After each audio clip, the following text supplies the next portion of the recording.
I want to thank Patriot Ledger and Stop and Shop for having me here today, even though they've been around for 102 years. I haven't been around quite that long, so didn't know that. So great for you guys, and for you guys that are receiving awards tonight, and the parents and the support teams that brought me here.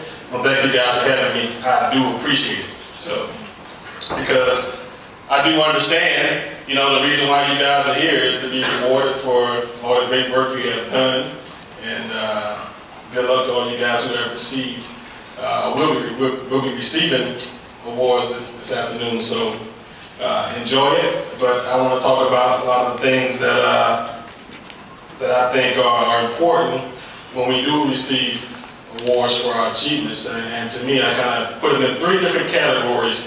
And I said there's individual achievement, there's championship achievement, and there's character achievement. And the first one, the individual achievement, you know, we are sometimes rewarded for what everybody gets to see. And a lot of times, especially in the game that I played in football, you see a lot of quarterbacks, a lot of the skill guys that get a lot of the credit, a lot of the awards. You know, Tom Brady's always in the MVP chase. Matt Ryan, who has a connection here to Massachusetts as well, is always in the MVP chase. You know, so and I want to talk to you about how you treat those things. The individual part of it is what you do and what you have done yourself to get yourself to a point where you can compete and people can notice your abilities and your skill on the field of play. And I've been there and I've achieved some of those things, a lot of those things.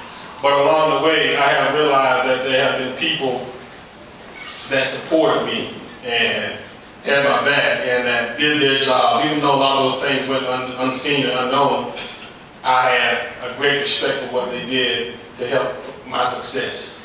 So I think it's important that when we receive awards that we do realize and recognize the people that are there that are helping us. You know, so like for me, it's always been offensive lineman. And I'm sure Tom Brady will say the same thing, especially after last week's game against the Steelers. So he did a great job. But you know, those guys always doing those. They don't get any credit for a lot of things. They get a lot of the blame every time Brady gets hit, though. But you know, so I think it's important for us as the guys who are always in the spotlight, guys that are always receiving the awards, to always understand what helped you get to that point. And a lot of it, yes, a lot of it is you and your ability and your willingness sometimes to get up early and work hard, lift weights before. I got kids that sometimes work out before they go to school, 5 o'clock in the morning, those types of things. So you make a commitment. You make a commitment to those types of things, and then the reward is to have you sitting here. And then the championship side of it is that your effort and things that you put into it, the hard work you put into, you know, making yourself a very good player, athlete, student athlete, all those things. The reward is championships. You get hardware like this. This is what we get putting doing the pictures. You get hardware like this. I see Letterman jackets over here. We get Letterman jackets. We get all those things when we compete as a team to bring home championships. So that's what the championship side of it is. And also, again, recognizing the players and the other teammates that you don't have on your team to help you achieve such success. And then the last part of it is the character part of it, which I think is the most important part of it, because everything that you do to get to this point, to be sitting in this room, to be a recipient of an award this afternoon, it has built character. And I like to tell a story about myself, how my character was built, because it has been nothing but hard work for me. It started, I don't know if you guys have read my book or not, Patriot Pride. It's out there, Mike Reset Writing, so if you have to go buy it. But, you know, I talked a lot about what made me me and what made me tick. And it was, I started working when I was 9 years old. And I wasn't working in an office or something like that, you know, filing papers away. I was picking cucumbers in 5-gallon buckets at 50 cents a bucket, you know. And at 9 years old, I would come home with $5 in my pocket. you know, and I thought it was the greatest thing ever. You know, not because I didn't make a lot of money at all, but I had enough money to go buy my now niggas with. So, but, and those are the kind of things that started to build my character. And if you ever wondered why I did a lot of things that I did with the New England Patriots, why I played defense, why I returned kicks, why I played offense, why I was on the field goal block team, why I was able to return punts at Marshall, for all the great things that he said about me just now, it all started for me learning how to work hard at a very early age. And then channeling that to everything else that I did in my life. And that continued throughout my high school career, my college career, my professional career, was being able to take what I did then when I was 9 years old and turn it into something that that I would never let anybody else stop me from doing, and that's to work hard, because I have control over that. You know, I have control over my effort. I have control over, you know, the things that I decide to do. And when you approach everything you do in life that way, like I do now, I've taken all the things that I've learned in sports, and I've taken it and applied it to my life.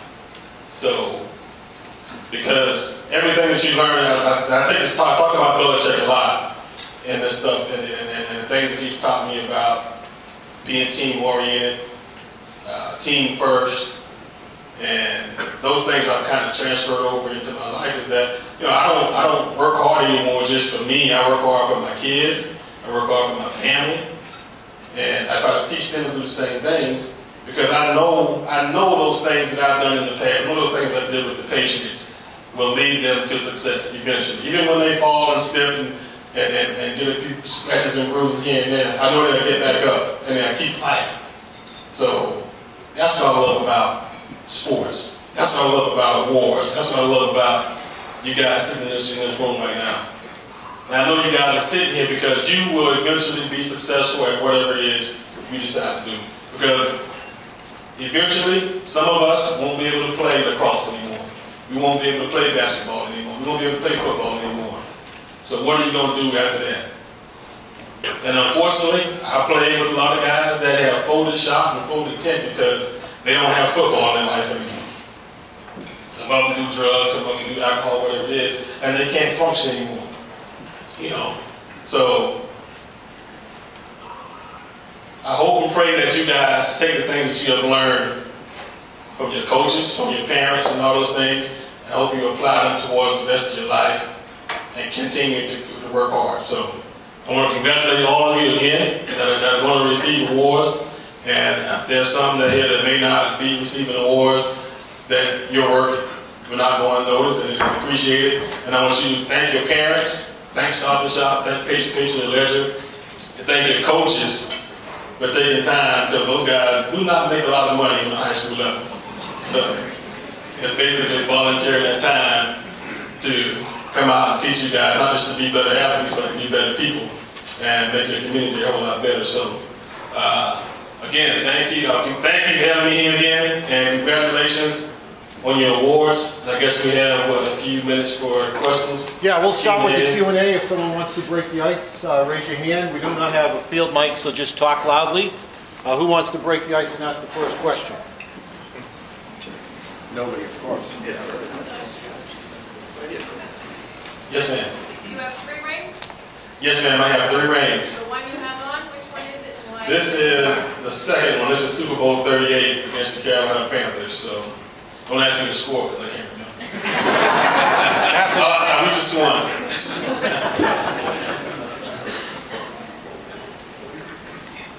Are you going to Houston? You going to Houston? I'm going to Houston first thing in the morning. Yeah.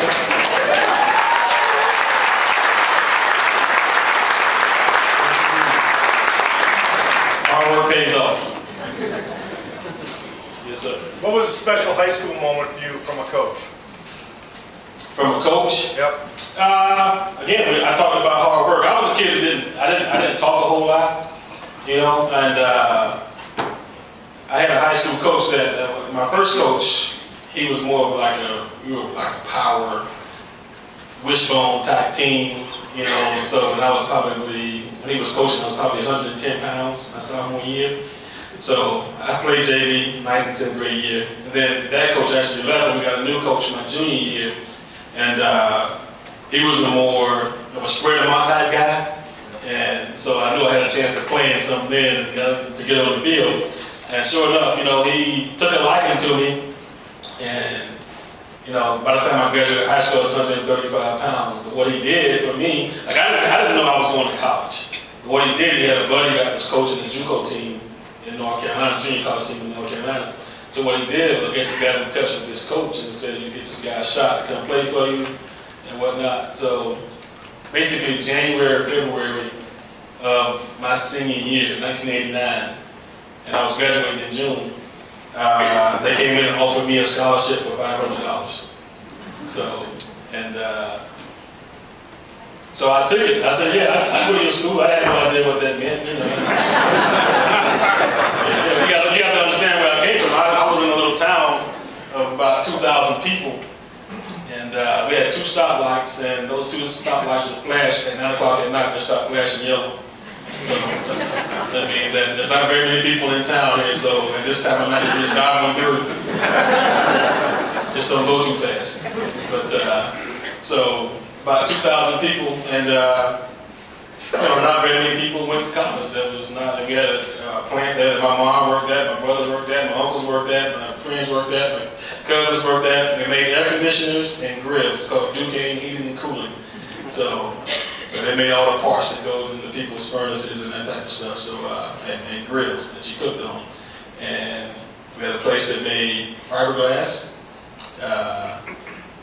and we had a farmer's market. So, and that was about it. So I spent a lot of time on that farmer's market.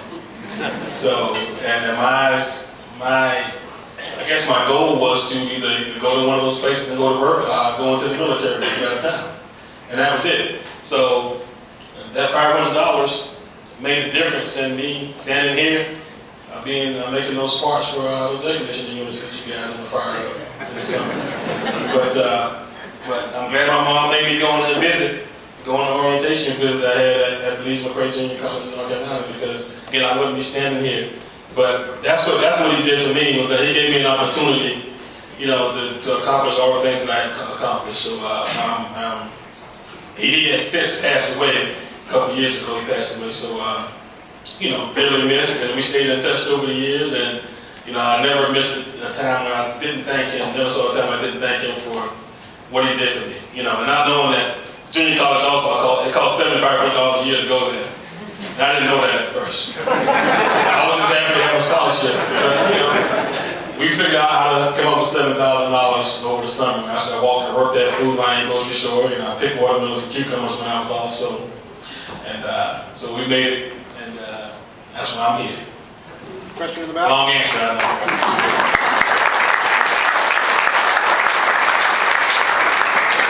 Yes, sir. Thanks for being here. You're crazy if we're going to let you out of here without you telling us at least one good Brady and Belichick story. Oh, man. One good Brady and Belichick story? I mean, they're all good. I mean, as far as what? Anything that comes to mind. Just winning? Anything that comes to mind. Something funny. Arguing, fussing? Yeah. So, me and Brady? Like I said, I didn't talk a whole lot. I remember me and Brady getting into one of our heated arguments on the sideline. And, well, not on the sideline, we called timeout. We were playing the Tennessee Titans, and we had watched film of this guy. You know, Jeff Fisher's team was always trying to do sneak attacks on you. They had just hit Rodney Harrison on his knee and put him out for the season. And Courtland Finnegan was... Yes, sir. Thanks for being here. You're crazy if we're going to let you out of here without you telling us at least one good Brady and Belichick. Oh, man. One good Brady and Belichick story? Man, they're all good. I remember me and Brady getting into one of our heated arguments on the sideline. And, well, not on the sideline, we called timeout. We were playing the Tennessee Titans, and we had watched film of this guy. You know, Jeff Fisher's team was always trying to do sneak attacks on you. They had just hit Rodney Harrison on his knee and put him out for the season. And Courtney Finnegan was his name, and he decided he wants to, he had a sneak attack of guys scattered around the house, so he decided he was going to try to sneak attack me, and I turned around and saw him just in the nick of time. He was trying to push me over the pile and possibly hurt me. So I turned around and I grabbed him and I took him and I threw him about 5 yards over my head. And of course I got my first sportsmanlike conduct penalty ever, that I can ever remember playing football. But and then Tom comes in and he's getting in my face like, what are you doing? What are you doing? And then Bill calls time out. We go to the sideline and we're still fussing and arguing. But Tom was fussing and arguing. I just telling him like, whatever. So I get there and Bill's like, what's going on? I'm like, dude, this guy's trying to hurt us, And I probably used some language I probably shouldn't use to Tom, but I told him that, what are you gonna do when he comes after you the next time? So, and I looked at Bill and Bill started laughing because he never heard me, had never seen me that angry or speaking like that. So, but that's one of my most memorable Tom and Bill stories. So. Yeah. Anybody else? Troy, is there someone on the Patriots now who reminds you of yourself, kind of quiet, unsung, doing all the little things for success? I got quite a few guys like that. I think like a guy like a Malcolm Butler, who went to, I don't know the name, Southwest Alabama State, whatever it is. And now he's one of the top players in the league at his position. And, and guy worked hard, and he overcame a lot of obstacles to get to where he is. And still, he's not a very big guy at all. He's actually shorter than me. So when he's playing against guys that are, 5 or 6 inches taller than he is and bigger than he is, and he goes out and competes every single week, and everybody says he's got the mismatch this week because so-and-so's that 5 inches taller than he is, he's stronger, he's faster, and he goes out there and competes every single week and handles his business. So I love to watch him play because it does remind me a lot of the guy that always said he couldn't do it. So he's overcome a lot. Yeah. Other questions? Who's your biggest role model? Oh, my mom. My mom.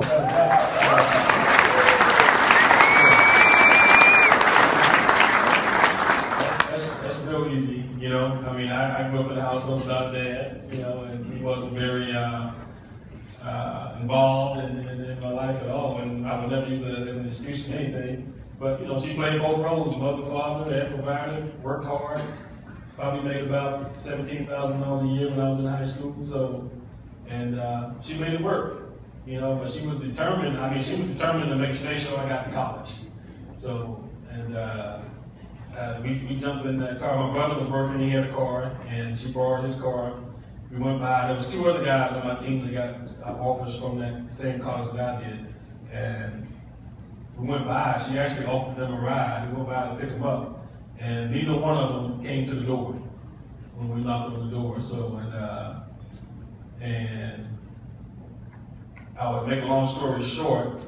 One of them actually had a long bout with alcoholism for a while. He actually got over it and started doing a little bit better, but then he died in a car accident. Traveling too fast, that type of stuff. So, and then the other one. After our football season, we found out he was hooked on crack cocaine or whatever he was doing, while he was still in high school. So, and I haven't seen him since the day we graduated.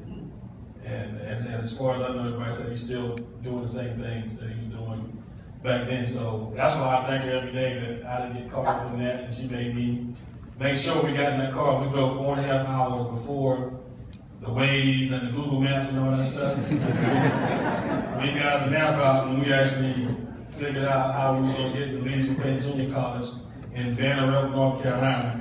And you can find that, and then you can see the kind of terrain we had to drive through and navigate to get there. She was a determined woman.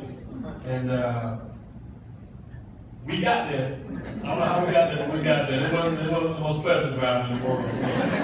And I'm talking about sheer drop-offs with no guardrails and just, man. But we got there, man, and it was probably the most influential trip that I ever had in my life, you know, because I think that changed a lot of things for me. That and $500.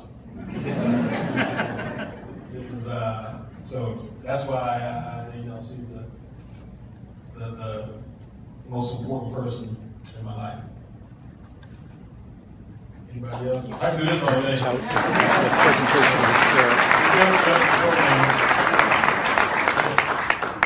How many years were you a patriot before you became a starter? Oh, that's a great question, because that's the other thing about working hard, you know, and I'll start with, I was always a player that was always on the field, always had a starting position, high school, college, coming from college, being an outstanding player, all the stuff that he read about, and yet still that only netted me a 8th round draft pick that doesn't exist anymore. So getting here, you see a lot of guys that come from bigger schools or have a great resume on their playing career, and they get here and they can't function because they're not used to playing special teams and they're not used to doing odd jobs, I might say, you know, and then their career is over. But I ended up being a special teams player, a role player for seven of my 15 years in the league. So, and we just pieced it together. So it was like, whatever you ask me to do, I'm going to do it.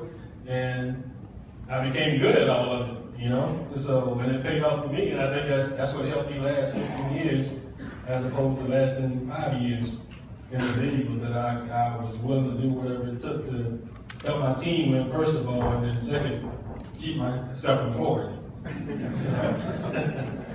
Yeah, so it was 7 years, man, before I got to start a game. Yeah.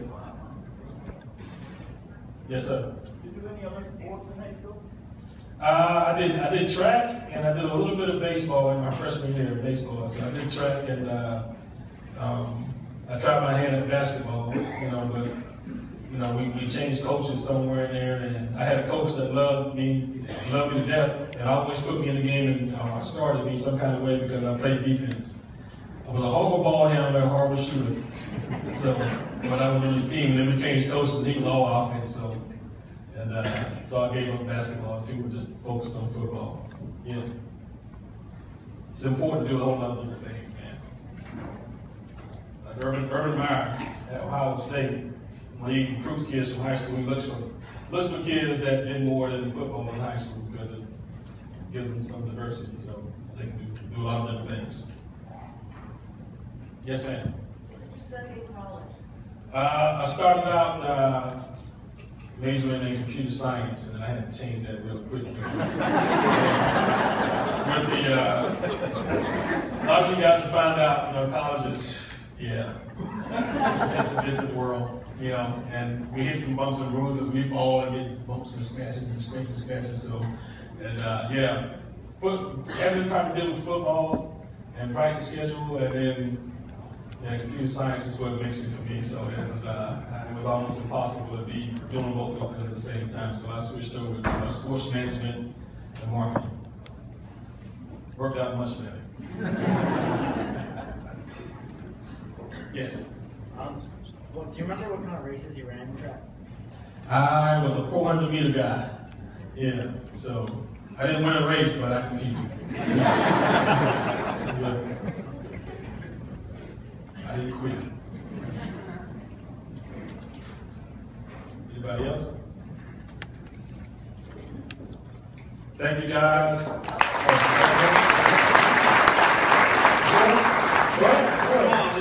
We had all the time in the world. I'm just playing. But I have a heart attack over here. But I got another event to do this evening, so yes. A lot of these athletes are either getting recruited or a lot of them are going to college for the sport. Do you have any recommendations for them or advice for these athletes? Going to school for sport? College for sport and the ones who are being recruited by schools. So some are being recruited and some are just going, you said, for sports? Yeah, I would say if yeah, I mean, I'm trying to think if maybe I'm taking this the right way. If they're just going for sports. Well, what advice do you have? They're going through the recruiting process? Oh, the recruiting process. Oh. Hold out for more than 500. Yeah, hold out for more than 500. I guess in my case, you take what you can get. Yeah, I mean, like my kids play soccer. My oldest one plays soccer. There's very few places to get full rides for soccer. So, so my advice to him was to, you know, I gave him a couple different scenarios. You know, go where you want it. You know, because he had the chance to walk on a couple other places. And I said, well, go where you want it. Someone's offering you money to come play for them, then you go do that. You know, I'm talking aside from if they offer your major or not, those types of things. I'm not good at school is, but yeah, go to where you want it. And then the second one was I just said, look, if you really have a school that you really love and you really want to go there, then you know you're going to have to go compete as a walker. So, and I said, there's no harm in that. As long as you believe in yourself, that you can go walk on somewhere and you can go compete. I said, I've done it. I've done it on $500. You know, I've done it here in New England. Every single day, not year, every single day. In that business, you can get cut any day. Many days I'm walking around that corner looking at you. I still wanted it, you know. But, you know, if there's no offers for you, if there's a school that you really like UMass, Lowell, UMass, whatever, then go. Go. You're 18, you know. If you ever pick the time to fall on your face and you crack some teeth out, why not 18? Better than 45, because you still got a chance to recover, you know. So at my age, I fall down there, I might not get back up. But you know, I mean, yeah, why to go? 18, man, go. Give it a shot. You know what I'm saying? Whatever everybody tell you you can't do it. And you'll never find out if you never try. So, and that's with everything you do in life, you know. Even at 45, the bill call now, I'll be in Houston. I'll be in Houston on Sunday, so give me a phone call, need a punt return.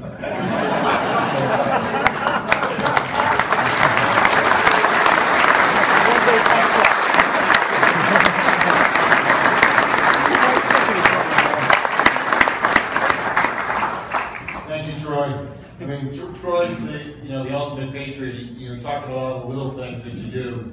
It made me actually think about something I took out of the script, but I'll tell it now. 2001, I think it was the AFC Championship game against the Pittsburgh Steelers, who again were a huge favorite. Yeah, punt return for a touchdown in that game, but truth be told, I couldn't answer that one. Got pitch scooped up a blocked field goal in that game. Returned it 30, 40 yards lateral to another player, James Harris, who took it into the end zone. So I mean, he was a wide receiver by trade, but kick returner, special teams. At one point, they were so decimated on cornerbacks. They had Troy playing the defense. He was playing both ways.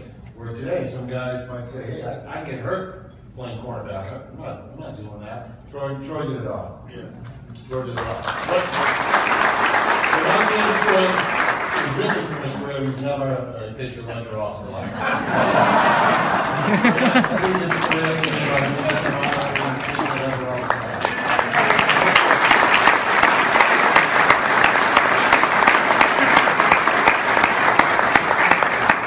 You hurt my feelings just now. I love the shirt, but you gave me a 2XL.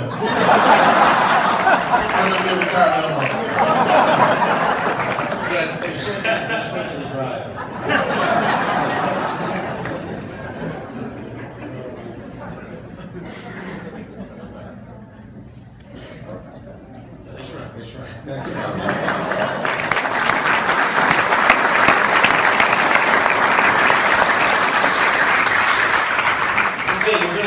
Award presentation here. We're going to call NCAA 1AA, national championship with the Thundering Herd in 1992. He was primarily a wide receiver and a kick returner on that team, but in the championship game against Youngstown State, he actually intercepted one of the final plays of the game when they threw a Hail Mary trying to tie the game. And that was sort of a prelude to what Troy Brown's career was going to be with the New England Patriots.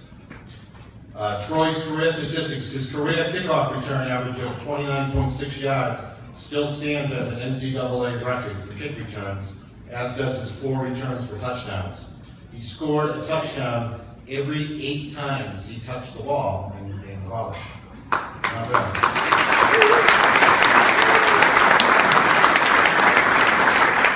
Troy was drafted by the Patriots in the 8th round. I know they had an 8th round, but they had an 8th round back then. He played 15 seasons with the New England Patriots. He's the longest tenured Patriot, second longest tenured Patriot behind Steve Grogan to this day. As I mentioned, he won 3 Super Bowl champions in 2001, 2003, 2004. And, you know, in my opinion, people forget that in 2001, when the Patriots beat the LA Rams as a 14-point underdog, by the way, everybody remembers that Vinatieri's kick that won the game. But before that kick, the Patriots were not in Super Bowl range, field goal range. Troy Brown, before that kick, and you never see this before the Vinatieri kick, but they were out of field goal range, probably down to their last play before a Hail Mary. Troy caught a slant across the middle, rough guess about 15 yards in the middle of the field. And every person in that stadium knew that Tom Brady was going to Troy Brown, except for Mike Marks, apparently. Troy caught the ball in the middle of the field, extended the play up probably about another 5 yards, got to the sideline, got out of bounds. And then Vinatieri's kick started this dynasty that we have here. But without that play by Troy Brown before that, that kick never happens. So when Adam Vinatieri gets into the Hall of Fame, I think that Mr. Troy Brown should be presenting him into the not been there. Ironically, I don't know if it's Adam Vinatieri's only touchdown pass, but Troy also caught the touchdown pass from Adam Vinatieri. Long time before they changed the rules, Troy Brown was in the huddle for a field goal, and I think it was against the Rams as well. And Troy headed to the sideline like he was coming out of the play, but he stopped right before the sideline and stood on the field. They hiked the ball to Vinatieri, and all of the Rams were bunched up on the line, and Troy went to the end zone caught. I think that may be Adam Vinatieri's only touchdown pass as well. Troy's 15 years with the Patriots, like I said, is second all time. He's the Patriots' all-time leader in punt returning with 252 returns, 2,600 yards, and 3 touchdowns. He ranks second in franchise history with 557 receptions for 6,366 yards. In 2010, Troy was elected to the College Hall of Fame, and in 2012, Troy was elected into the Patriots Hall of Fame. These days, he can be found on Comcast Sportsnet. Probably his biggest challenge of his life, besides being an NFL player and being hit by linebackers twice his size, now he's on Comcast and he has to deal with Mike Felder for 3 hours. So I dare say that's worse than any NFL game. So I'd like to welcome Mr. Troy Brown to the stage.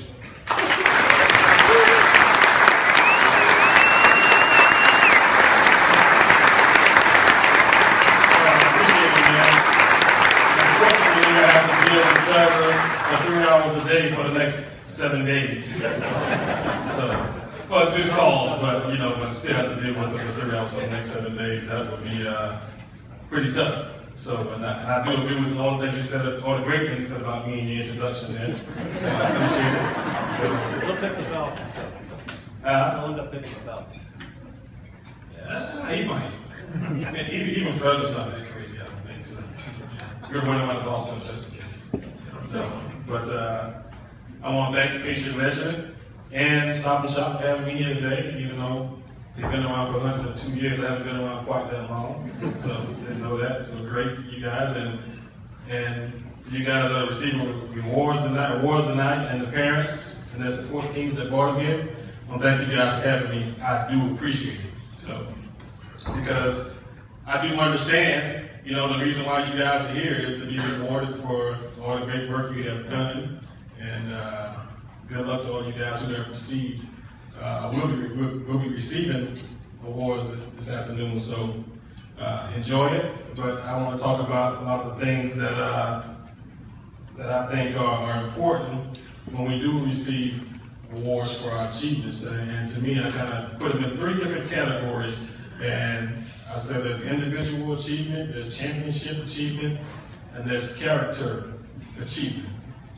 And the first one, the individual achievement, you know, we are sometimes rewarded for what everybody gets to see. And a lot of times, especially in the game that I played in football, you see a lot of quarterbacks, a lot of the skill guys that get a lot of the credit, a lot of the awards. You know, Tom Brady's always in the MVP chase. Matt Ryan, who has a connection here to Massachusetts as well, is always in the MVP chase. You know, so and I want to talk to you about how you treat those things. The individual part of it is what you do and what you have done yourself to get yourself to a point where you can compete and people can notice your abilities and your skill on the field of play. And I've been there and I've achieved some of those things, a lot of those things. But along the way, I have realized that there have been people that supported me and had my back and that did their jobs. Even though a lot of those things went unseen and unknown, I had a great respect for what they did to help my success. So I think it's important that when we receive awards, that we do realize and recognize the people that are there that are helping us. You know, so like for me, it's always been offensive line. And I'm sure Tom Brady will say the same thing, especially after last week's game against the Steelers. So he did a great job. But you know, those guys always go unnoticed. They don't get any credit for a lot of things. They get a lot of blame every time Brady gets hit, though. But you know, so I think it's important for us as the guys who are always in the spotlight, guys that are always receiving the awards, to always understand what helped you get to that point. And a lot of it, yes, a lot of it is you and your ability and your willingness sometimes to get up early and work hard, lift weights before. I got some kids that sometimes work out before they go to school, 5 o'clock in the morning, those types of things. So you make a commitment. You make a commitment to those types of things, and then the reward is that you have you sitting here. And then the championship side of it is that your effort and the things that you put into it, the hard work you put into, you know, making yourself a very good player, athlete, student athlete, all those things. The reward is championships. You get to get hardware like this. This is what we get. That's what we're doing in the Patriots. You get hardware like this. I see Letterman jackets over here. We get Letterman jackets. We get all those things when we compete as a team to bring home championships. So that's what the championship side of it is. And also, again, recognizing the players that and the other teammates that you don't have on your team to help you achieve such success. And then the last part of it is the character part of it, which I think is the most important part of it, because everything that you do to get to this point, to be sitting in this room, to be a recipient of an award this afternoon, it has built character. And I like to tell a story about myself, how my character was built, because it has been nothing but hard work for me. It started, I don't know if you guys have read my book or not, Patriot Pride. It's out there, Mike Reset, right? So if you haven't, go buy it. But, you know, I talked a lot about what made me me and what made me tick. And it was, I started working when I was 9 years old. And I wasn't working in an office or something like that, you know, filing papers away. I was picking cucumbers in 5-gallon buckets at 50 cents a bucket, you know. And at 9 years old, I would come home with $5 in my pocket, you know, and I thought it was the greatest thing ever, you know, not realizing how that make a lot of money at all. But I had enough money to go buy my now-makers with. So, but, and those are the kind of things that started to build my character. And if you ever wondered why I did a lot of things that I did with the New England Patriots, why I played defense, why I returned kicks, why I played offense, why I was on the field goal block team, why I was able to return punts at Barnesville for all the great things he said about me just now, it all started from for me learning how to work hard at a very early age. And then channeling that to everything else that I did in my life. And that continued throughout my high school career, my college career, my professional career, was being able to take what I did then when I was 9 years old and turn it into something that that I would never let anybody else stop me from doing, and that's to work hard, because I have control over that. You know, I have control over my effort. I have control over, you know, the things that I decide to do. And when you approach everything you do in life that way, like I do now, I've taken all the things that I've learned in sports, and I've taken it and applied it to my life. So, because everything that you learn, I talk about Belichick a lot and this stuff, and the things that he taught me about being team-oriented, team first, and those things I've kind of transferred over into my life is that, you know, I don't work hard anymore just for me. I work hard for my kids. I work hard for my family. And I try to teach them to do the same things, because I know those things that I've done in the past, some of those things I did with the Patriots will lead them to success eventually. Even when they fall and slip and get a few scratches and bruises here and there, I know they'll get back up and they'll keep fighting. So that's what I love about sports. That's what I love about awards. That's what I love about you guys sitting in this room right now.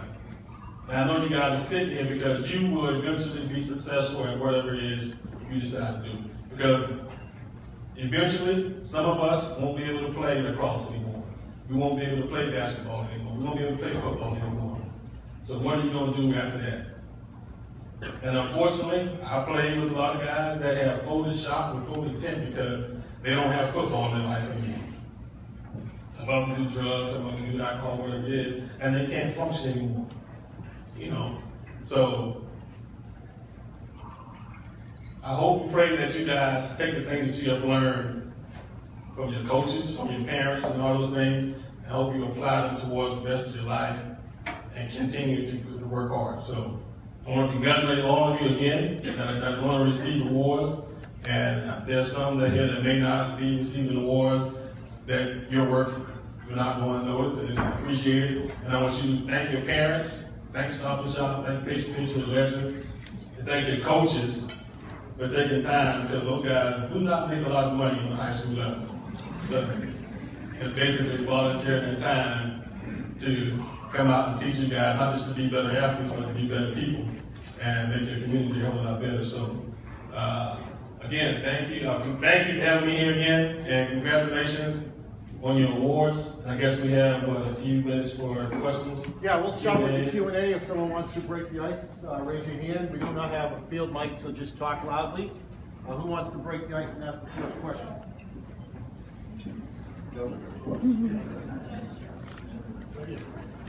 Yes, ma'am. You have 3 rings? Yes, ma'am. I have 3 rings. The one you have on, which one is it? And why? This is the second one. This is Super Bowl 38 against the Carolina Panthers. So don't ask me to score because I can't remember. I was just one.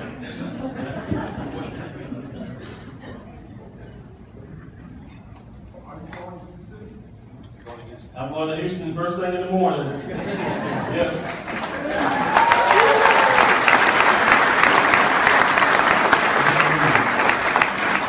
All work pays off. Yes, sir. What was a special high school moment for you from a coach? From a coach? Yep. Again, I talked about hard work. I was a kid that I didn't talk a whole lot, you know, and I had a high school coach that my first coach, he was more of like a power wishbone type team, you know. So when I was when he was coaching, I was probably 110 pounds my sophomore year. So I played JV 9th and 10th grade year, and then that coach actually left, and we got a new coach my junior year, and he was more of a spread them out type guy, and so I knew I had a chance to play in something then and to get on the field. And sure enough, you know, he took a liking to me, and you know, by the time I graduated high school, I was 135 pounds. But what he did for me, like I didn't know I was going to college. But what he did, he had a buddy that was coaching the JUCO team in in North Carolina, junior college team in North Carolina. So what he did was, I guess he got in touch with this coach and said, you give this guy a shot to come play for you and whatnot. So basically January, February of my senior year, 1989, and I was graduating in June, they came in and offered me a scholarship for $500. So I took it. I said, yeah, I go to your school. I had no idea what that meant. You got to understand where I came from. I was in a little town of about 2,000 people. And we had 2 stoplights, and those 2 stoplights would flash at 9 o'clock at night and they start flashing yellow. So that means that there's not very many people in town really, so at this time of night, please drive on through. Just don't go too fast. But so about 2,000 people, and not very many people went to college. There was not. We had a plant that my mom worked at, my brothers worked at, my uncles worked at, my friends worked at, my cousins worked at. They made air conditioners and grills. It's called Duke Heating and Cooling. So they made all the parts that goes into people's furnaces and that type of stuff. So and grills that you cooked on. And we had a place that made fiberglass, and we had a farmer's market. So, and that was about it. So I spent a lot of time on that farmer's market. So, and I guess my goal was to either go to one of those places and go to work, or go into the military and get out of town. And that was it. So that $500 made a difference in me standing here, making those parts for those air conditioning units that you guys were fired up in the summer. But I'm glad my mom made me go on that visit. Going to orientation visit I had at Police Operations Junior College in North Carolina, because again I wouldn't be standing here. But that's what he did for me, was that he gave me an opportunity, to accomplish all the things that I had accomplished. So he has since passed away. A couple of years ago he passed away. So dearly missed, and we stayed in touch over the years. And I never missed a time where I didn't thank him. I never saw a time I didn't thank him for what he did for me. And not knowing that. Junior college also, they cost $7,500 a year to go there. And I didn't know that at first. I was just happy to have a scholarship. But, we figured out how to come up with $7,000 over the summer. I worked at a food line grocery store, and I picked watermelons and cucumbers when I was off. So we made it, and that's why I'm here. Long answer, I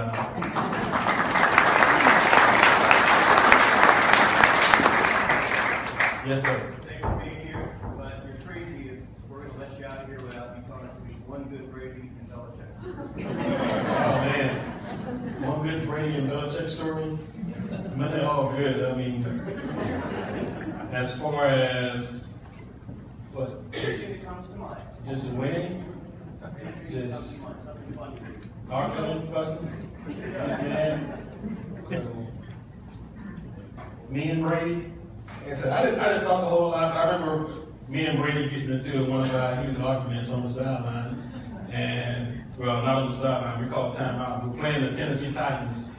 And we had watched film of this guy. Jeff Fisher's team was always trying to do sneak attacks on you. They had just hit Rodney Harrison on his knee and put him out for the season. And Courtney Finnegan was his name. And he decided he wants to, he had sneak attacks of guys scattered around the house, so he decided he was going to try to sneak attack me, and I turned around and saw him just in the nick of time. He was trying to push me over the pile and possibly hurt me. So I turned around and I grabbed him and I took him and I threw him about 5 yards over my head. And of course I got my first unsportsmanlike conduct penalty ever, that I can ever remember playing football. But and then Tom comes in and he's getting in my face like, what are you doing? What are you doing? And then Bill calls timeout. We go to the sideline and we're still fussing and arguing. But Tom was fussing and arguing.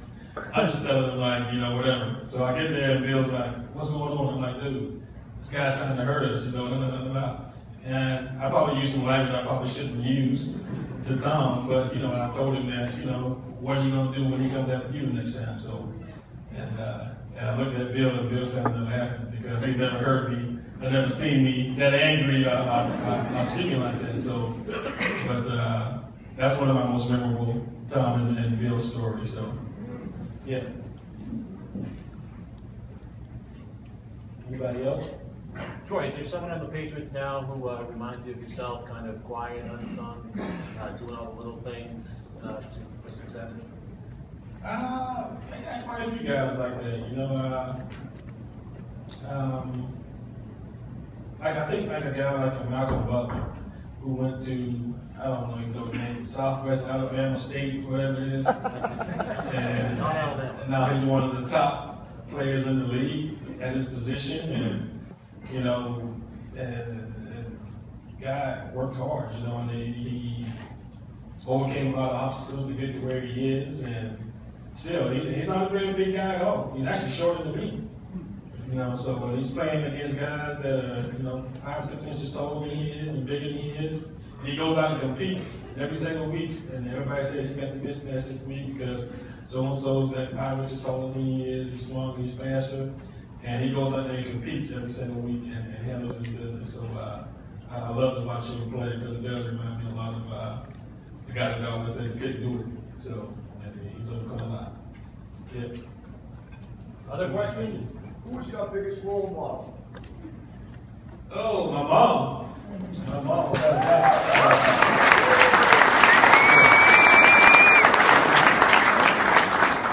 That's real easy, you know. I mean, I grew up in a household without a dad, you know, and he wasn't very involved in my life at all, and I would never use it as an excuse for anything. But, you know, she played both roles, mother, father, and provider, worked hard. Probably made about $17,000 a year when I was in high school. So, and she made it work, you know. But she was determined. I mean, she was determined to make sure I got to college. So, and we jumped in that car. My brother was working; he had a car, and she borrowed his car. We went by. There was 2 other guys on my team that got offers from that same college that I did, and we went by. She actually offered them a ride. We went by to pick them up. And neither one of them came to the door when we knocked on the door. So, and I would make a long story short. One of them actually had a long bout with alcoholism for a while. He actually got over it and started doing a little bit better, but then he died in a car accident. You know, traveling too fast, that type of stuff. So, and then the other one. After our football season, we found out he was hooked on crack cocaine or whatever he was doing, you know, while he was still in high school. So, and I haven't seen him since the day we graduated. And as far as I know, everybody said he's still doing the same things that he was doing back then. So that's why I thank her every day that I didn't get caught up in that, and she made me make sure we got in that car. We drove 4.5 hours before the Waze and the Google Maps and all that stuff. We got the map out and we actually figured out how we were going to get to Lee's McCray Junior College in Banner Elk, North Carolina. And you can find that, and then you can see the kind of terrain we had to drive through and navigate to get there. She was a determined woman. And we got there. I don't know how we got there, but we got there. It wasn't the most pleasant driving in the world. So. And I'm talking about sheer drop-offs with no guardrails and just, man.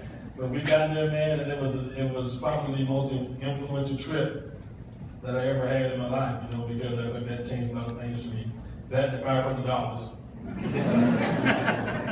It was, so that's why I you know, she's the most important person in my life. Anybody else? I do this all day.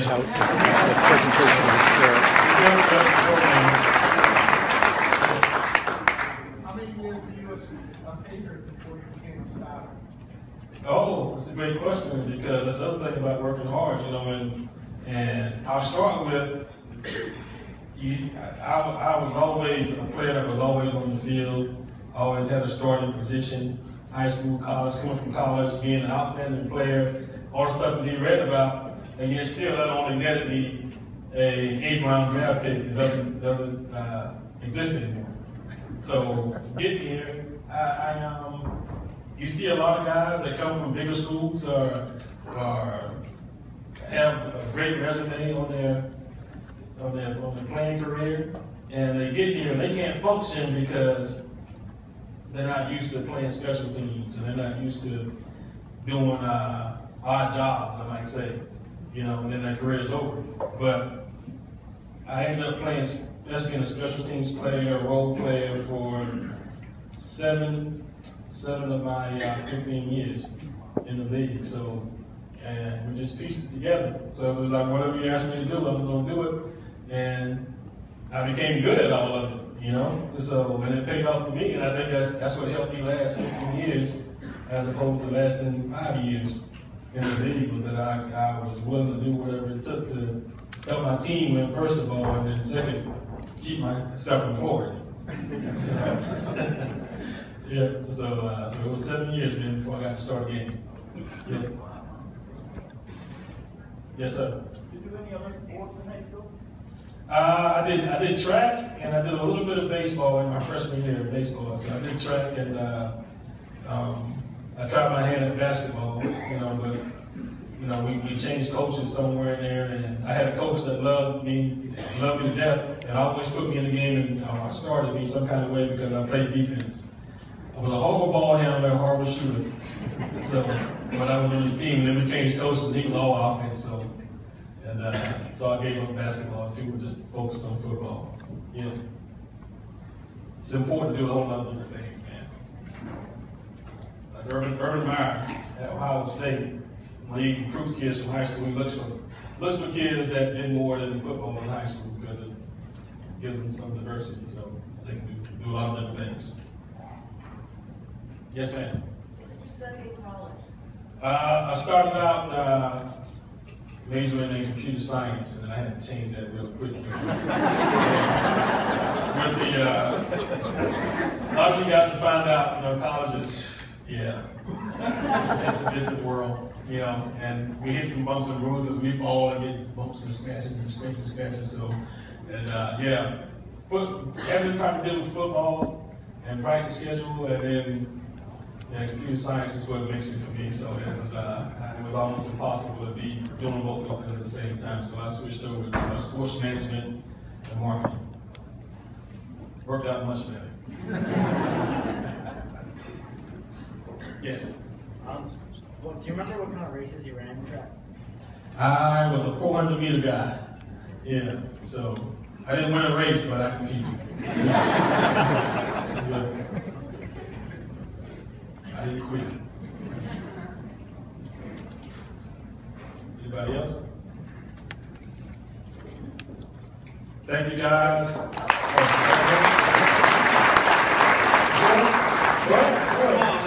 We had all the time in the world. I'm just playing. But I have a heart attack over here. But I got another event to do this evening, so yes. A lot of these athletes are either getting recruited or a lot of them are going to college for the sport. Do you have any recommendations for them or advice for these athletes? Going to school for sport? College for sport and the ones who are being recruited by schools. So some are being recruited and some are just going, you said, for sports? Yeah, I would say I'm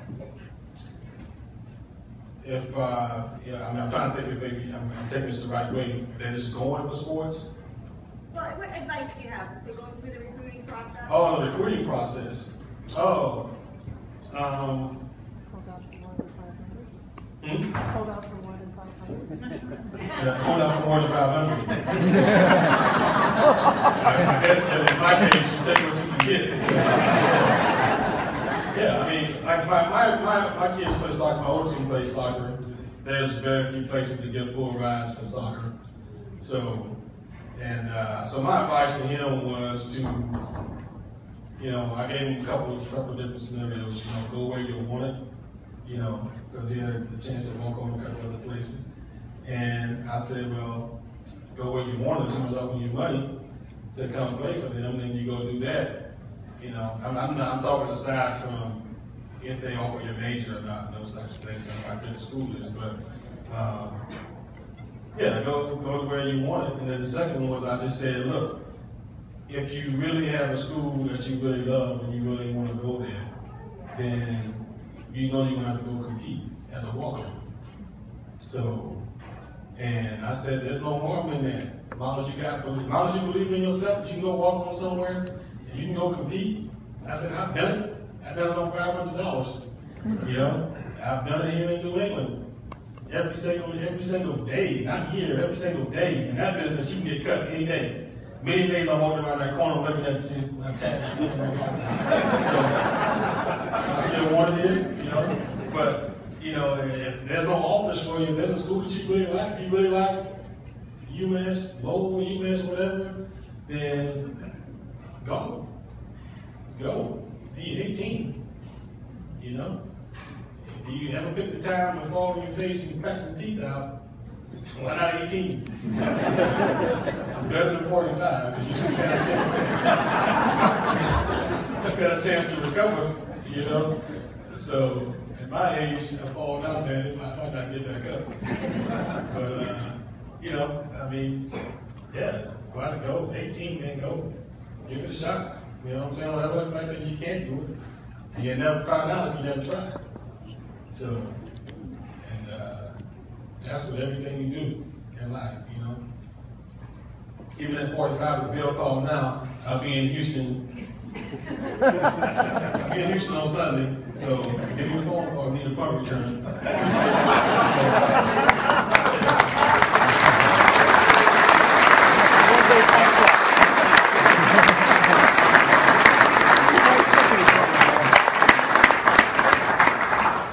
Thank you, Troy. I mean, Troy's the ultimate patriot. You talk about all the little things that you do. It made me actually think about something I took out of the script, but I'll tell it now. 2001, it was the AFC Championship game against the Pittsburgh Steelers, who again were a huge favorite. Yeah, punt return for a touchdown in that game, but truth be told, I couldn't answer that one. Got pitch scooped up a block field goal in that game. Returned it 30, 40 yards lateral to another player, James Harris, who took it into the end zone. So I mean, he was a wide receiver by trade, but kick returner, special teams. At one point, they were so decimated on cornerbacks, they had Troy playing the defense. He was playing both ways. Where today, some guys might say, "Hey, I get hurt playing cornerback. I'm not doing that." Troy did it all. Yeah. Troy did it all. The one thing that Troy is missing from his career, he's never a patriotledger also last